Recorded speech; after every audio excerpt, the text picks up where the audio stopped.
안녕하세요. 이수경입니다. 네, 지금 시간 주제는 분노 조절 장애 예방법이라고 해서 자기 조절 능력 기르는 방법이라고 정했습니다. 분노 조절 장애 알고 계시죠? 예, 요즘에 뭐 매스컴을 통해서 또 많이 좀 접하는 그런 좀 단어고 아마 우리 주변에서도 심심치 않게 이렇게 목격할 수 있는 그런 장면들, 그렇죠? 욱하는 사람들을 좀 만나실 수 있으실 거예요. 네, 바로 이 분노 조절 장애는 자신의 감정을 조절하지 못하는 욱하는 사람을 일컬어서 하는 말을 바로 분노 조절 장애라고 합니다. 그런데 이 분노 조절 장애는 언제부터 생겨나느냐, 그리고 언제가 가장 중요한, 이거를 예방하기 위한 가장 중요한 시기냐, 바로 유아기라는 거예요. 그러니까 유아기 4, 5세 때부터 분노 조절하는 방법을 제대로 배우지 못하면 이게 성인에까지 영향력을 끼친다라고 알고 계시면 돼요. 그래서 이 유아기 때 잘 감정을 컨트롤 해줘라. 그래서 제가 지난 시간에도 정서지능에 대한 말씀 드리면서 이 유아기 때가 정말 중요하고 정서지능이 높은 아이들이 행복하고 성공한다, 이런 말씀 제가 드렸습니다. 궁금하시다면 전에 영상 좀 보시면 도움이 좀 되실 것 같고요.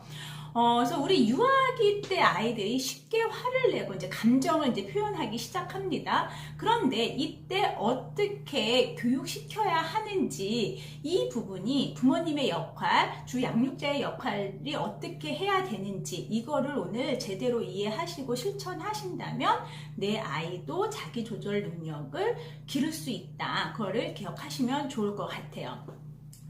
이때 아이들이 화를 내고 짜증을 내고 뭔가 이렇게 그러니까 불만스러운 이런 행동을 할 때 바로 혼내는 게 아니라 일단 아이의 감정을 수용해 주시는 게 굉장히 중요해요. 그러니까 수용이라는 단어가 첫 번째로 좀 머릿속에 갖고 계시면 좋을 것 같아서, 아이의 감정, 화나는 감정, 그 다음에 속상한 마음, 그런 짜증나는 마음 자체를 인정해 주는 거예요. 수용해 주고, 그렇다고 해서 이걸 방치하라는 뜻이 아니에요. 이거는 뭐냐면 우리 아이가 많이 화가 났구나, 많이 짜증이 나는구나, 정말 힘들었구나, 뭐 해주라는 거죠?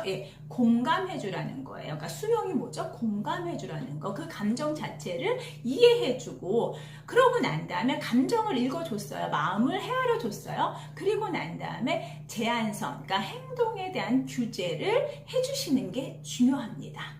그런데 이때 이 감정을 수용해주고 공감해주는 거를 생략한 상태로 그냥 바로 아이를 훈육한다고 하시면, 아이는 말 그대로 자기 감정을 인정받지 못했기 때문에 어떠한 방식으로라도 표출을 한다.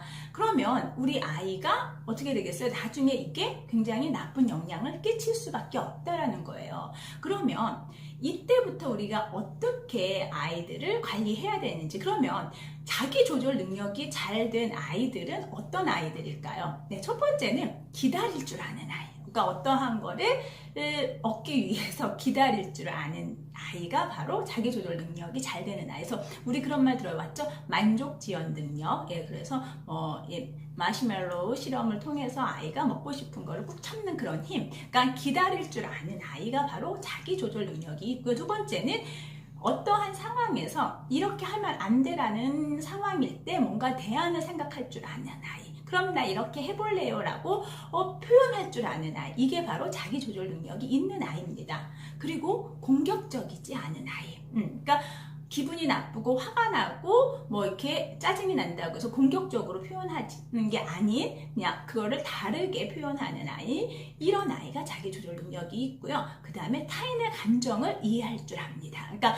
유아기 때부터, 그러니까 만 4세 이상부터는 타인에 대한 조망 수용 능력이 생기는 시기예요. 그래서 나만 생각하는 게 아니라 타인을 생각할 줄 아는 조망 수용 능력이 생긴다. 그래서 이 시기 때 어떻게 타인을 이해하는 아이면 자기 조절이 된다. 그리고 뭐요? 원만한 또래 관계, 이제 사회성도 같이 발달이 되는 시기이기 때문에 친구들과 잘 어울리는 아이, 이런 아이라면 자기 조절 능력이 되는 아이입니다.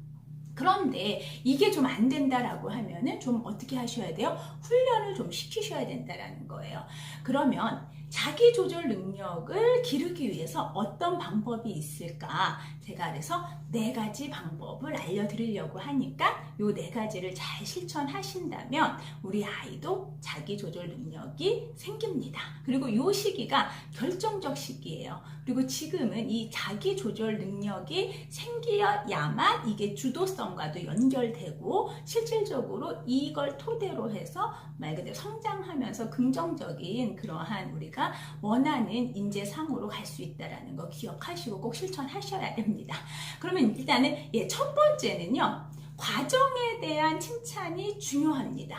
그러니까 그냥 잘했다 뭐 이런 식의 딱 이렇게 너 참 똑똑하구나 이러한 식의 우리 이런 얘기 너무 많이 아마 들으셨을 거예요. 과정을 칭찬을 해야지 결과만 칭찬하면 안 된다 이런 말 많이 들어보셨을 텐데 과정을 어떻게 칭찬을 하느냐 말 그대로 아이 행동 자체를 인정하고 그 부분을 구체적으로 칭찬해 주는 거예요. 그래서 친구들하고 놀고 싶은데 그거를 멈추고 엄마 말 들어줘서 정말 장하구나 잘했구나 어떻게 해요? 과정을 친구한테 아니면 동생한테 물건을 양보해줘서 장난감을 양보해준 우리 또리가 정말 의젓하네 엄마가 아주 많이 자랑스러워 이런 식으로 어떻게 해요? 아이가 한 행동 과정을 칭찬해 주셔야 돼요. 그러니까 결과를 자꾸 칭찬을 해주면 아이들이 어떻게 되겠어요? 나중에 과정을 무시한 채로 수단과 방법을 가리지 않고 엄마에게 인정받으려고 어떻게 하겠어요?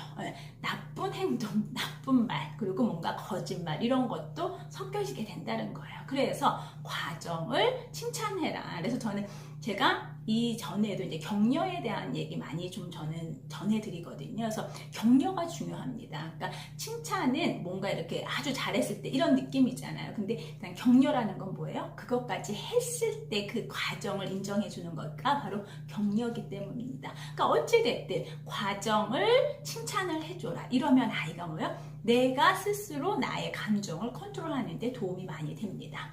두 번째는요, 선택권을 아이에게 주셔야 돼요. 그러니까 스스로 판단할 수 있게끔 해주시는 게 굉장히 중요합니다. 그러니까 우리는 성공이라는 걸 했을 때 성공 경험이 생기면 아이가 뭐예요? 나에 대한 긍정적으로 생각을 할 수 있다라는 거예요. 그래서 성취욕은요, 자존감 형성에도 굉장히 긍정적인 영향을 끼칩니다. 그리고 이때 자아가 생기기 때문에 아이들에게 뭘 해줘라? 네. 아이에게 스스로 판단할 수 있게끔 선택권을 아이에게 주어라. 이게 바로 두 번째 방법입니다. 그러면 세 번째 방법은 무엇이냐? 스스로 자제할 수 있게끔 훈육을 해라. 이게 굉장히 중요한 부분이에요. 그러니까 스스로 조절할 수 있게끔. 그러니까 우리가 이제 아까 여기에서 가장 우리가 먼저 해줘야 하는 게 자제를 한다라는 거, 그리고 그 전에 제가 선택권을 주라고 했어요. 우리가 선택권을 주고 스스로 자제하기 위해서 뭐예요? 자기 스스로 내 행동과 말에 책임을 지려고 해요. 그러니까 이 시기에 아이들에게 책임감을 만들어주고 싶다라고 생각이 든다라면 두 번째 방법인 선택권과 지금의 스스로 자제할 수 있는 이 힘, 그러면 어떻게 해야 되겠어요? 아이의 마음을 일단 읽어주시는 게 굉장히 중요합니다. 그러니까 아이의 지금 속상한 마음, 화나는 마음. 그러니까 아이들이 자기 조절이 안 되는 아이들이 나오는 특성이 어떤 거겠어요? 짜증내고 신경질내고 화나면 주먹 먼저 나가고 떼쓰고 그쵸? 감정 표현을 아예 안 하거나 이런 아이들이 뭐예요? 자기 조절 능력이 없는 아이예요. 그러면 이 부분을 스스로 조절할 수가 스스로 자제할 수 있게끔 해주려고 한다면 뭘 하셔야 된다는 거예요? 아이의 마음을 읽어주는 게 굉장히 중요하다. 그래서 아이의 마음을 읽어주되 행동은 어떻게 해? 그러니까 행동은 어떻게 규제해 주셔야 돼. 이건 안 되는 행동이야. 그러면 많은 사람들이 불편해. 그래서 엄마도 많이 화가 나. 이런 식으로 해서 아이의 감정은 일단 읽어주되 아이의 행동은 정확하게 아니다라는 부분을 명확하게 해줘야 돼요. 그래서 아이가 스스로 어떻게 조절할 수 있고 자제할 수 있게끔 해주는 거를 일상에서 생활화 하셔야 됩니다. 마지막 네 번째는요, 대화를 통한 교육이 필요합니다. 그러니까 이제 아이들이 언어가 많이 발달이 된 상태죠. 그래서 이제 웬만한 대화가 된다는 얘기예요. 그래서 아이가 생각하고 있는 것들을 말로 엄마가 계속 말로써 표현을 해주고 그러니까 대화가 가능하다라는 거. 그러니까 요때 또래들하고도 많은 경험을 하고 스스로 성공과 실패를 해보는 그런 경험들을 다시 한번 정리해서 어떻게 해야겠어요? 아, 이럴 땐 조절을 해야 되는구나. 이때는 내가 자제를 해야 되는구나. 이건 나쁜 거구나. 좋은 거구나. 이런 구분을 할 수 있는, 그러니까 옳고 그름을 구분할 수 있는 요 시기이기 때문에 이거를 어떻게 대화로서, 언어로서 우리가 짚어가면서 아이들에게 계속적으로 훈련을 시켜주시는 게 필요합니다. 예, 그러니까 우리 아이들이요, 이 자기조절 능력이 가장 결정적으로 발달할 수 있는 시기가 바로 유아기인데, 왜냐하면 우리 인간의 뇌인 전두엽이 이 시기에 활발하게 발달을 합니다. 전두엽이 하는 게 뭐겠어요? 예, 옳고 그름을 판단하고 종합적인 사고를 하는 기틀, 직관적인 사고, 이런 거를 기본적으로 이성적 직관적 사고를 관장하는 우리 뇌의 총사령관이라고 보시면 돼요. 이 전두엽이 유아기 때 가장 많이 발달을 한다. 그래서 자기조절 능력은 유아기 때, 늦어도 초등 저학년 때에 제대로 훈련을 시켜놔야 이 조절 능력이 된 아이가 주도성이 생기고 이게 학습과 연결된다라는 거. 예, 그러면 이제 마지막으로 정리해 드릴게요.